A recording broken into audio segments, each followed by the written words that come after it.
I used to think that when someone loved you, they made you feel beautiful. That love meant admiration, warmth, the kind of affection that made you glow from the inside out. But Daniel never made me feel that way. Instead, his love was something I had to earn. And no matter what I did, no matter how hard I tried, it was never quite enough. This morning, as I stood in front of the mirror, I barely recognized myself. I wasn't wearing any makeup yet, and the pale morning light didn't do me any favors. My skin wasn't flawless, my eyes weren't as bright as the ones in those perfectly edited Instagram photos Daniel always scrolled through. I tugged at the hem of my oversized shirt, feeling too exposed, even though I was completely covered. I used to be comfortable in my own skin, but now I felt like I was constantly being examined, subtly critiqued, measured against some impossible standard. Last night, Daniel had told me, you're lucky I'm not the kind of guy who cares about looks. Some guys wouldn't put up with a girl who doesn't make an effort. He had said it with a smile, his fingers absent-mindedly twirling a strand of my hair. Then he kissed my forehead and rolled over in bed, as if he hadn't just carved another invisible wound into my self-esteem. I turned away from the mirror and walked into the kitchen. The apartment was quiet except for the hum of the refrigerator. I started making coffee, my movements automatic. 2 scoops, a little water, press the button. Daniel always liked his with exactly 1 sugar, no more, no less. I had learned that the hard way. Once, I had made it too sweet, and he had taken a sip, grimaced, and set it down with a teasing shake of his head. "You're not one of those girls who just blindly follows recipes, are you?" He had laughed, but I had felt small. My phone buzzed on the counter, a message from Haley. "Are you okay?" I hesitated before replying, "Yeah, why?" I already knew why she was asking. Last night at dinner, Daniel had been in one of his moods, the ones where he became charming, magnetic, the life of the party. He had flirted effortlessly with the waitress, complimented her earrings, made jokes that made everyone at the table laugh. And then, when I had barely touched my food, lost in my own thoughts, he had turned to me and said, "What's wrong? You get so quiet when you're around other women. You know I only have eyes for you, right?" I had laughed it off, just like always, but Haley had seen right through it. The bedroom door creaked open, and Daniel stepped out, stretching, his shirtless frame moving with easy confidence. "Morning," he murmured, walking over to wrap his arms around my waist from behind. His lips brushed against my shoulder. "You were tossing and turning last night." I forced a smile. "I guess I didn't sleep well." "You should smile more," he said, pulling back slightly to study my face. "You always look so serious in the mornings, not in a bad way, just different." He kissed my temple. "You know I love your face, right?" I nodded, taking a sip of my coffee, just to have something to do with my hands. Daniel moved to the table and grabbed his phone, already halfway tuned out. I watched him for a moment, my stomach twisting. I wanted to believe he was a good boyfriend. Most days, I could convince myself that he was. But some mornings, like today, the doubt sat heavy in my chest. I thought back to the mirror, to the way my own reflection had felt foreign to me. I had spent so much time looking at myself through his eyes, I wasn't sure I even remembered what it felt like to see myself through my own. I sat in front of my vanity, staring at the reflection that never felt quite right anymore. The foundation was blended perfectly, the soft pink lipstick was subtle but noticeable, and my eyeliner was sharp enough to cut glass.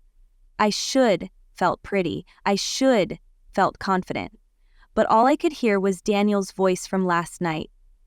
"That's new," he had said, nodding toward my makeup as we got ready for dinner with his friends. "Do you like it?" I had asked, my heart stupidly hopeful. He had tilted his head, studying me like I was a puzzle he was trying to solve. "I mean, it's different. You look kind of intense." Intense, not beautiful, not sexy, just intense. I had wiped it off in the car before we even got to the restaurant.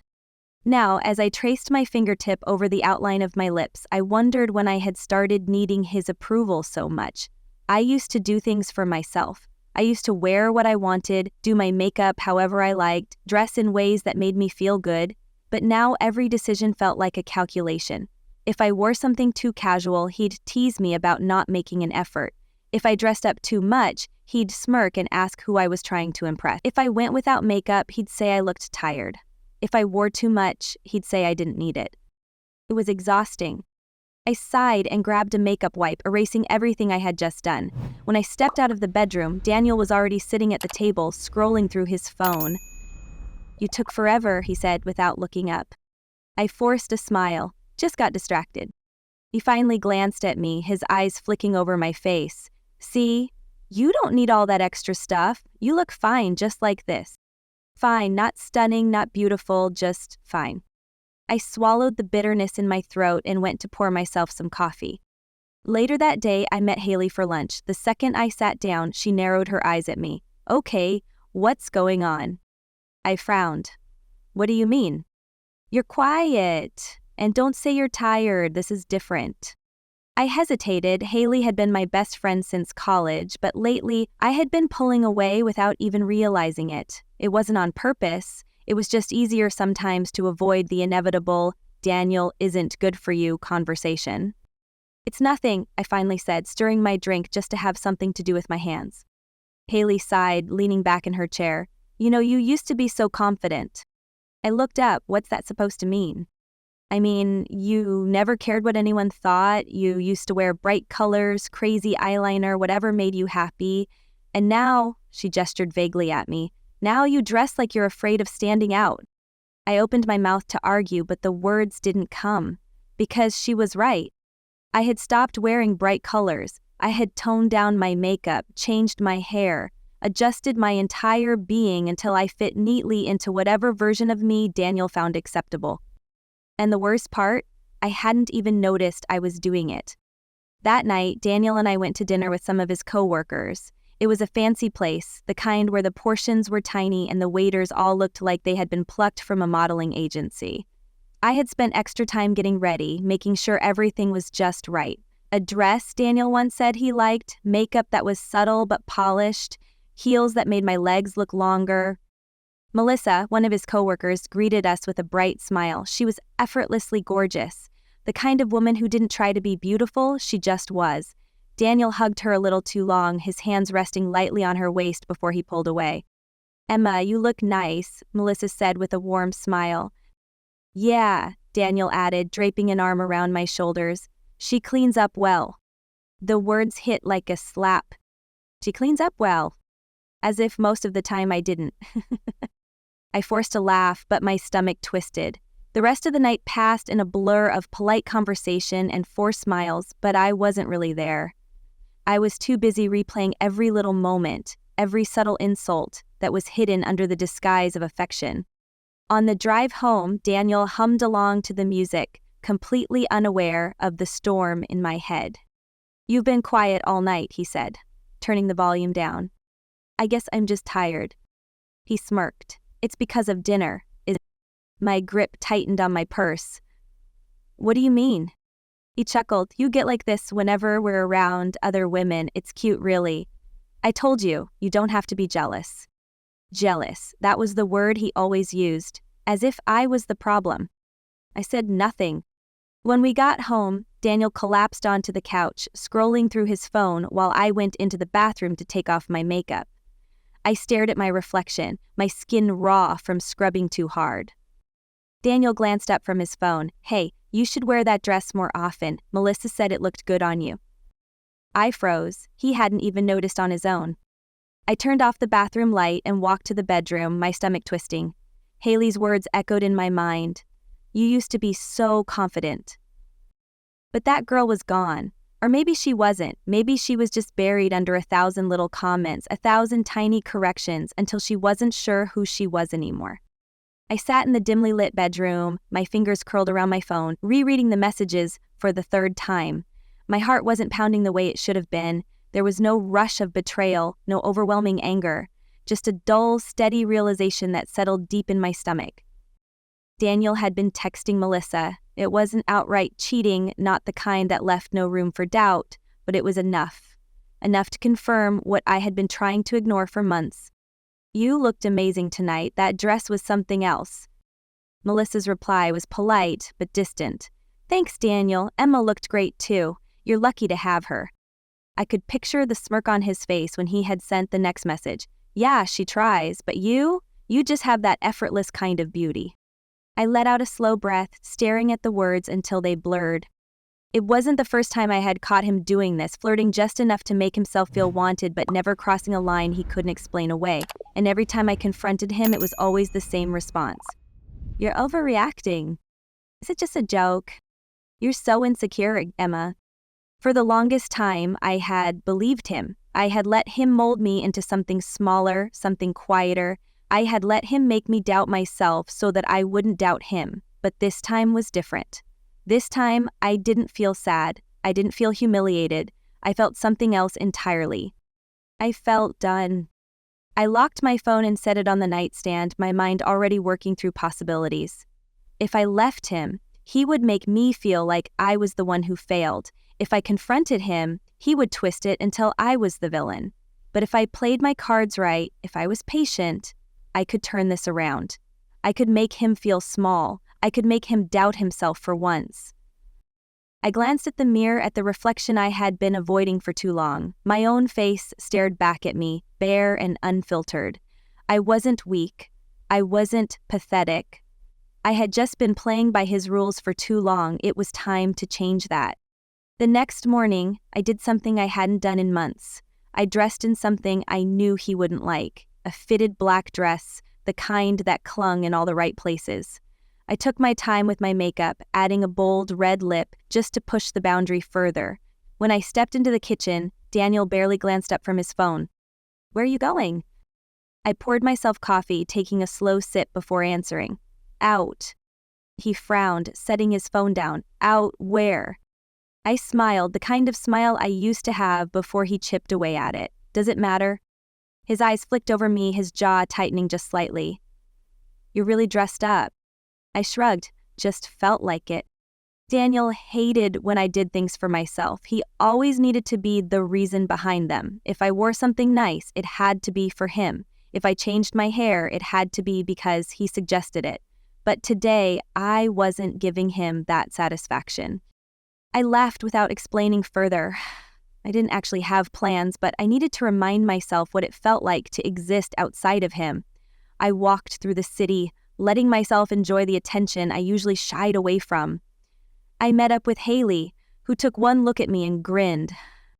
Well, damn, you look like yourself again. I laughed, a real laugh, and for the first time in a long time, I believed her. That night, when I came home, Daniel was sitting on the couch, scrolling through his phone.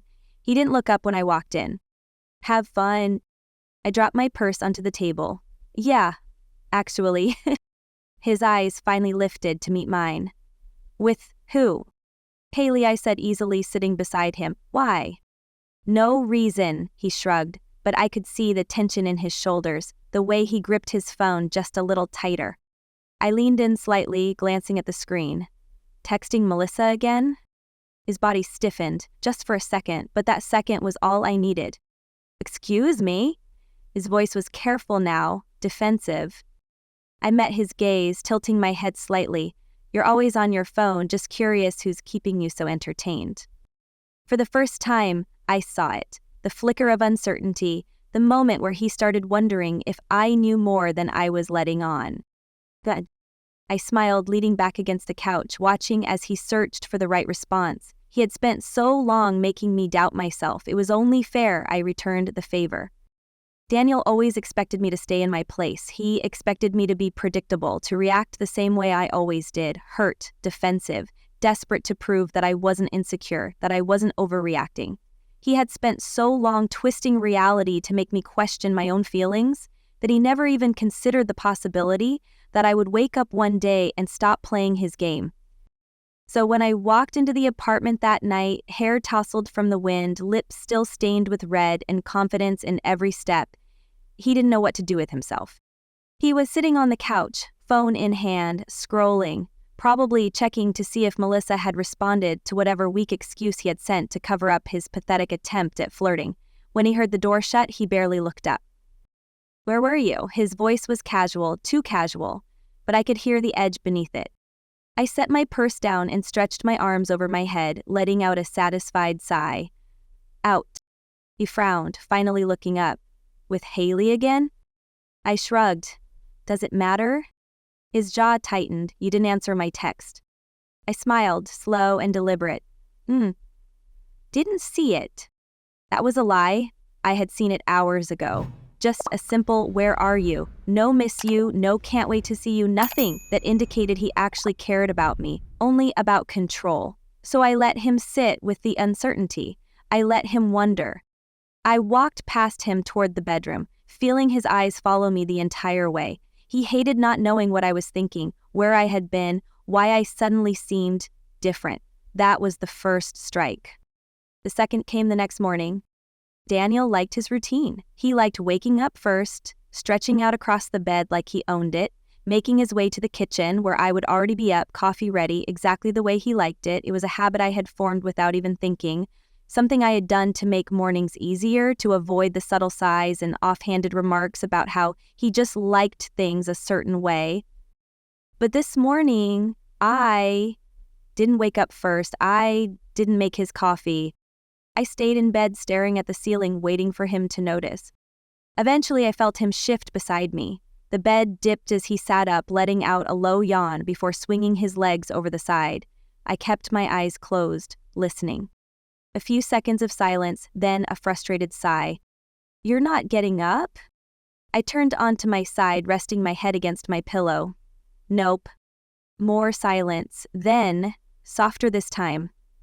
"Are you okay?" I opened my eyes, meeting his gaze. He looked unsettled, like he was seeing me for the first time and realizing that something had changed. I could almost see the wheels turning in his head, trying to figure out if he had done something specific or if I was just being emotional again. I smiled just enough to make him uncomfortable. "I'm fine." He frowned, but he didn't push. Instead, he left the room, and I stayed in bed for another 30 minutes just because I could. The third strike came later that day. Daniel had suggested dinner at our usual spot, one of those upscale restaurants where he liked to show off, liked to order for me before I could speak, liked to make subtle comments about the other women in the room just to see how I'd react. But this time, I had my own plans. When he texted me in the afternoon, "Dinner at 8?" I took my time responding. Then finally, I wrote back, "Can't, already have plans." It took him less than a minute to reply. "With who?" I let an hour pass before I answered. "Haley." A lie. At 8:30, I was sitting at a different restaurant, sipping wine across from someone I hadn't seen in a long time. Aaron. Aaron, who had once been the only person who made me feel seen. Aaron, who had always told me I deserved better, long before I ever believed it. Aaron, who had texted me a week ago, completely out of the blue, saying, "I don't know why I'm doing this, but I just wanted to check in. Are you okay?" And for the first time in a long time, I had told the truth. Now sitting across from him, I felt lighter than I had in months, maybe years. "You look good," Aaron said, studying me like he was trying to read between the lines. I smirked, taking another sip of my wine. "I know." His brows lifted, amused. "So, what's going on, really?" I leaned back, tilting my head slightly. "I'm just figuring some things out." He nodded slowly. "Good." Then after a pause, "I hope you know he's gonna lose his mind when he finds out you're here." I laughed, and it wasn't forced. And counting on it. Because this wasn't about Aaron. This wasn't about making Daniel jealous. This was about taking back the pieces of myself that I had given away so willingly. And when I got home that night, Daniel was waiting. He was sitting on the couch, his arms crossed, his phone face down on the coffee table like he had been staring at it for hours. The moment I walked in, his head snapped up. "Where were you?" I raised an eyebrow, kicking off my heels. "Out." "With Haley." I shrugged, walking past him. "Does it matter?" His jaw clenched. "Yeah, Emma, it matters." I stopped, turning to face him. "Why?" He hesitated, his eyes scanning my face, searching for something. An answer, an admission, an opening he could use to turn this into another fight where I ended up apologizing for making him feel insecure. I didn't give him one. Instead, I just smiled, slow, unbothered, confident. And for the first time since I met him, Daniel had nothing to say. Daniel had always been the one in control. He set the rules without ever saying them out loud. If I laughed too much, he'd find a way to remind me that I wasn't as funny as I thought. If I dressed up, he'd ask who I was trying to impress. If I wore something casual, he'd tease me about not making an effort. I had spent so long adjusting myself to fit inside the invisible lines he drew around me that I forgot what it felt like to just be. But things were different now. I had spent weeks shifting the balance, making him second-guess himself the way he had always made me. He could feel it. He just didn't know what to do about it. The night before it all ended, I caught him watching me again. He leaned against the doorway of our bedroom as I sat at my vanity, carefully applying my moisturizer, taking my time with slow, deliberate movements. I could feel his stare in the mirror, waiting, calculating. You gonna tell me what's going on? I met his gaze without hesitation, my expression unreadable. What do you mean? You've been acting weird. I smirked, turning my attention back to the mirror. Weird how? His jaw tightened. You know what I mean. I shrugged, standing up and walking past him toward the bed. Maybe I'm just tired. His hand shot out, grabbing my wrist, not hard but firm, just enough to make me stop. Emma. I turned to look at him, tilting my head slightly, the way he always did to me when he wanted to make me feel small. Daniel. He exhaled sharply, letting go of my wrist. This isn't funny. I smiled, slow and deliberate. I think it is. For a second, just a flicker of a moment, I saw it. Doubt. The same doubt he had spent years planting in me, except now it was his turn to feel it. I let that moment sit between us, thick and heavy, before turning away and climbing into bed. I didn't wait for him to say anything else. I didn't need to. That was the moment I knew I had won. The next morning I woke up first. For the first time in months, I stretched out across the bed, taking up space the way he always did.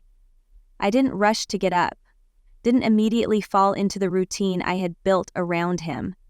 When I finally got out of bed, I didn't bother making his coffee. I didn't wait for him to wake up before starting my day. Instead, I got dressed in one of my favorite outfits, the kind he never liked because it was too much, a fitted black skirt that hugged my hips, a silk blouse that draped perfectly over my shoulders, and heels that made me taller than he preferred. I took my time with my makeup, adding a sharp wing to my eyeliner, painting my lips a deep red. When I stepped into the kitchen, the sound of my heels against the hardwood floor was the only noise in the apartment. Daniel walked in a few minutes later, his hair tousled from sleep, his expression still groggy. When he saw me, though, the sleepiness disappeared. His eyes narrowed slightly, scanning me from head to toe. Where are you going? I took a slow sip of my coffee, savoring the moment. Out. His frown deepened. With who? I didn't answer right away. Instead, I grabbed my purse, checking my phone like I had somewhere better to be. You don't need to know everything, Daniel. His jaw clenched. Are you trying to prove a point? I stepped closer, just enough to let him feel the shift in power. Maybe. Then, before he could respond, I kissed his cheek, light and dismissive. See you later. I left without another word. I had no real plans, but that wasn't the point. The point was leaving him behind, making him sit in that apartment alone with nothing but his thoughts. I let myself enjoy the city, the way strangers glanced at me as I passed, the feeling of walking down the street without needing permission, without needing to justify myself. It was late when I finally went home. I waited until I was sure he was there, that he had spent the entire evening waiting, wondering, letting his own thoughts eat away at him. When I stepped through the door, he was sitting on the couch, scrolling through his phone, his leg bouncing slightly, a habit he had when he was anxious. He barely let me get inside before speaking. Where were you? I raised an eyebrow, kicking off my heels. Out. With Haley. I shrugged, setting my purse down. Does it matter? His jaw tightened. Yeah, Emma, it matters. I turned to face him fully, tilting my head just slightly. Why? He hesitated, his eyes scanning my face, searching for something. An answer, an admission, an opening he could use to turn this into another fight, where I ended up apologizing for making him feel insecure. I didn't give him one. Instead, I just smiled, slow, unbothered, confident. And for the first time since I met him, Daniel had nothing to say. I let the silence stretch between us before finally pulling out my phone. I typed out the final message, my heart steady. my hands steady. "You were right, I can do better." Then, before he could respond, I blocked his number. I went into the bedroom, changed into my softest pajamas, and climbed into bed, stretching out in the center like I had never done before. The apartment felt different, lighter, freer. For the first time in years, I didn't feel trapped. I felt free. The morning after I blocked Daniel's number, I woke up feeling something I hadn't felt in a long time. Peace. No anxious knot in my stomach, no immediate need to check my phone, no waiting for his approval or his irritation, just silence. The apartment felt different, lighter, as if the weight of him had been lingering in the air and had finally lifted. I made my own coffee the way I liked it, strong, a little too bitter with a splash of oat milk. I sat by the window, watching the early morning streets, letting the warmth of the mug seep into my hands. Daniel was gone, not physically. His things were still in the apartment, his absence only marked by the empty spot where his phone charger usually sat. But he was gone in the way that mattered. There was no message demanding an explanation, no missed calls trying to pull me back in. He had finally realized that I wasn't coming back. I took my time packing his things. I didn't cry. I didn't hesitate. I folded his shirts with careful, detached movements, placing them into boxes like I was erasing the last traces of him from my space. Every item I packed felt like reclaiming something. The bathroom counter was mine again. The closet, once overflowing with his things, had room to breathe. By noon, I was dragging the last box to the door when my phone buzzed. An unknown number. I didn't have to guess who it was. I let it ring. A few seconds later, a text came through. "Emma, what the hell is this? Are you seriously doing this over nothing?" I stared at the screen for a moment before deleting the message. It wasn't worth responding. That evening, Haley came over with wine and takeout, kicking off her shoes the second she walked in. "So," she said, flopping onto the couch, "how does it feel?" I thought about it for a second. Quiet. She raised an eyebrow. "Good quiet?" I smiled, stretching out, taking up space, breathing fully for the first time in years. "Yeah. Good quiet." She grinned. "Good, because I think you forgot, but you were kind of a badass before him." I laughed, and it wasn't forced. "I think I'm starting to remember." Later, after Haley left and the apartment was still and peaceful, I curled up in bed, my body sinking into the mattress like I was finally at home. No waiting for footsteps in the hallway, no wondering if I had done something wrong, no bracing for the next comment designed to keep me small. Just me. And that was enough.